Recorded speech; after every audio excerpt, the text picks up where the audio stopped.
Most people who wake up between 3 and 5 a.m. make the same mistake, and it causes them to miss what God is trying to do in their life. If this keeps happening to you, do not ignore the next few minutes. This isn't just insomnia. There's a spiritual reason behind it that most people never discover.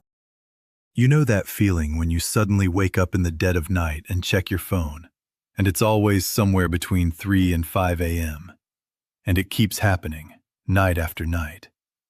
Most people brush it off as stress or too much coffee, but what if I told you there's something much deeper going on? Even outside the Bible, people have noticed patterns in the human body and mind, but Scripture gives us the clearest lens to understand them.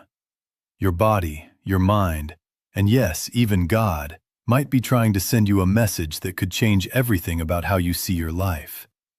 Stay with me, because what I'm about to share will make you see those sleepless hours in a completely different light. Here's what's actually happening.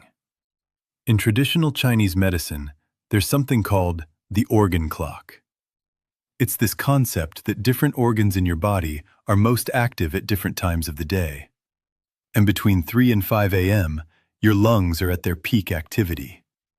But it goes deeper than that. Your lungs, in spiritual terms, are connected to grief, sadness, and letting go.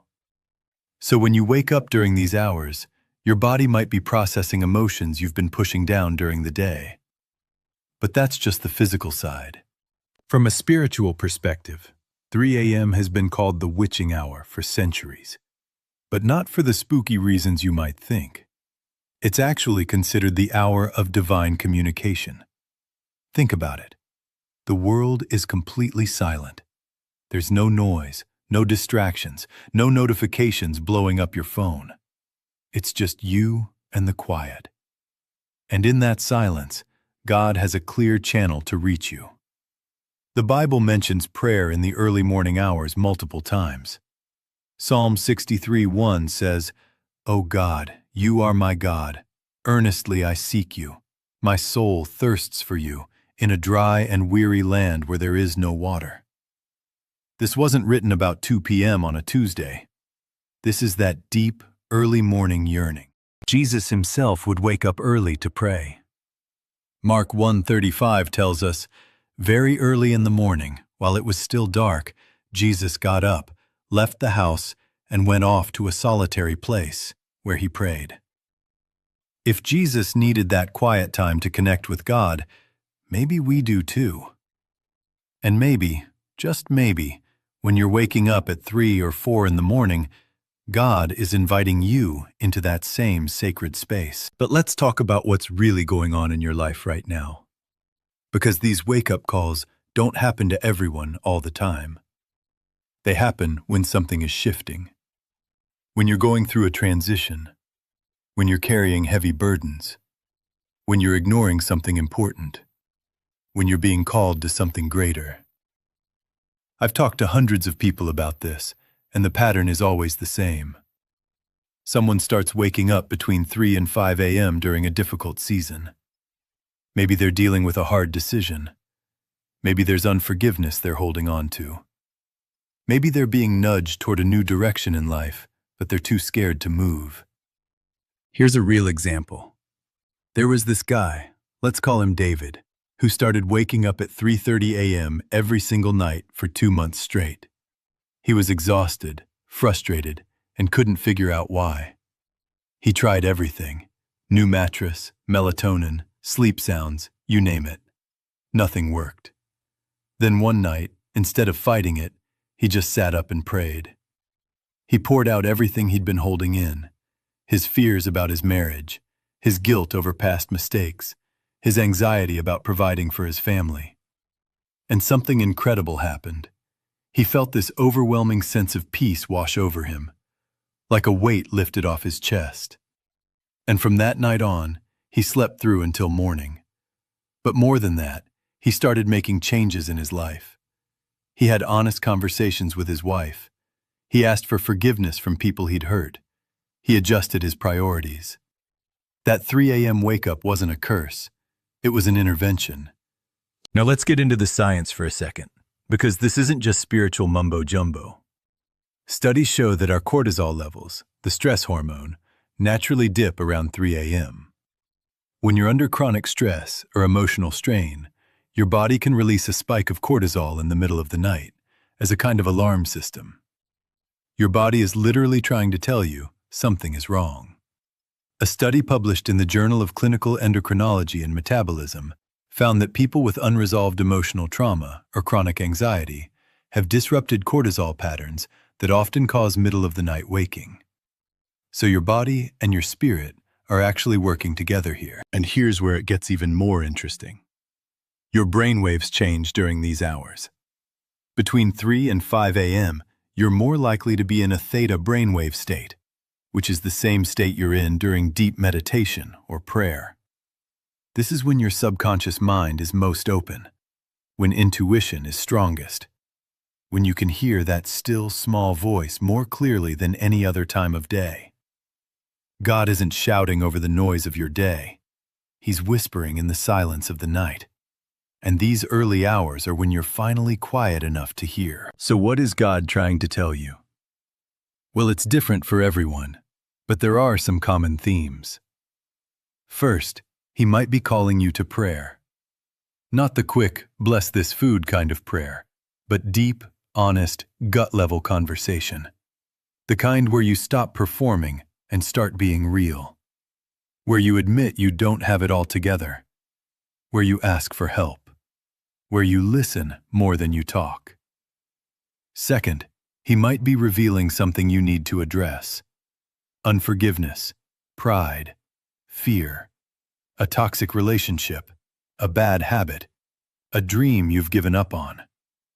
These things are easy to ignore during the busy day, but at 3 a.m., they come knocking.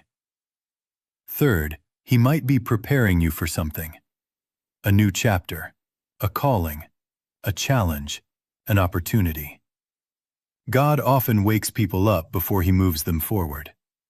He did it with Samuel as a boy. He did it with the disciples before Pentecost. He's doing it with you now. But here's the problem most people face. They fight it. They pop a sleeping pill, scroll through their phone, or just lie there frustrated until they fall back asleep. And they miss the whole point. Think about it like this. If someone sent you a letter and you kept throwing it away without opening it, you'd never know what they wanted to say. That's what's happening when you ignore these wake-up calls. You're throwing away the message before you even read it. So what should you do instead? Here's what actually works. When you wake up between 3 and 5 a.m., don't panic. Don't grab your phone. Don't turn on the TV. Just sit up. Take a few deep breaths. Acknowledge that this might not be random, and then pray. Talk to God like He's right there in the room with you, because He is. Ask Him what He's trying to show you. Ask Him to reveal what you need to see. Ask Him to give you peace about whatever you're carrying. And then listen. Just sit in the quiet and listen. You might not hear an audible voice, but you'll feel something. A thought will come. A memory will surface. A direction will become clear. Write it down. Keep a journal by your bed and write down whatever comes to mind during these hours. You'll be amazed at the patterns you start to see, the clarity that comes, the answers that appear. Some of the greatest songs, inventions, and spiritual revelations in history came to people in the middle of the night. Paul received visions at night. Joseph interpreted dreams in the middle of the night. God has a history of speaking when the world is asleep. And if you're dealing with heavy emotions during these hours, don't stuff them down. Feel them. Cry if you need to. Be angry if that's what's there. God can handle your honesty. He's not looking for you to be polished. He's looking for you to be real. The Bible says He's close to the brokenhearted. That means your 3 a.m. tears are not a sign of weakness. They're a sign you're finally letting Him in. Now, I know some of you are thinking, but I need my sleep. I can't function on 5 hours a night. I get it. And I'm not saying you should force yourself to stay awake for hours every night. But here's the thing. Once you address what God is trying to show you, the waking up usually stops.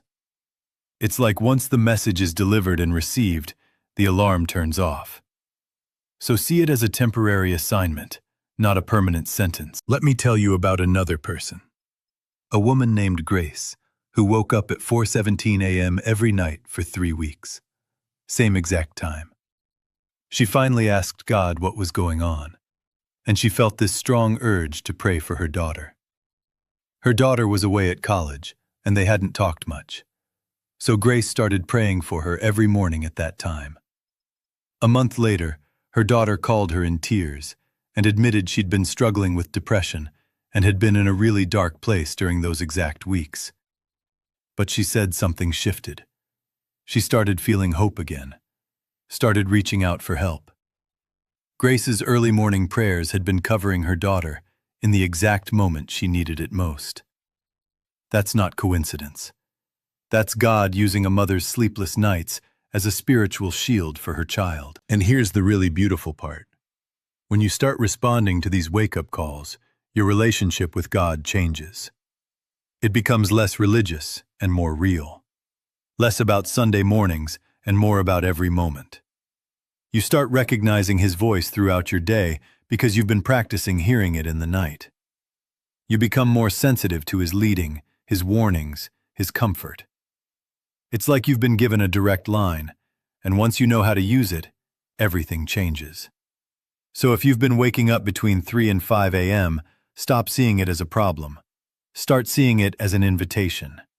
An invitation to go deeper, to get honest, to listen, to heal, to grow, to connect with the God who loves you enough to interrupt your sleep because He has something important to say. Don't waste these hours wishing you were asleep. Use them to become who you're meant to be. And if you're watching this and you've never experienced this, pay attention going forward. Because life has seasons, and when the time comes that you find yourself wide awake at 3 a.m., you'll know exactly what to do. You'll know it's not just insomnia. It's an invitation. And trust me, you'll want to accept it.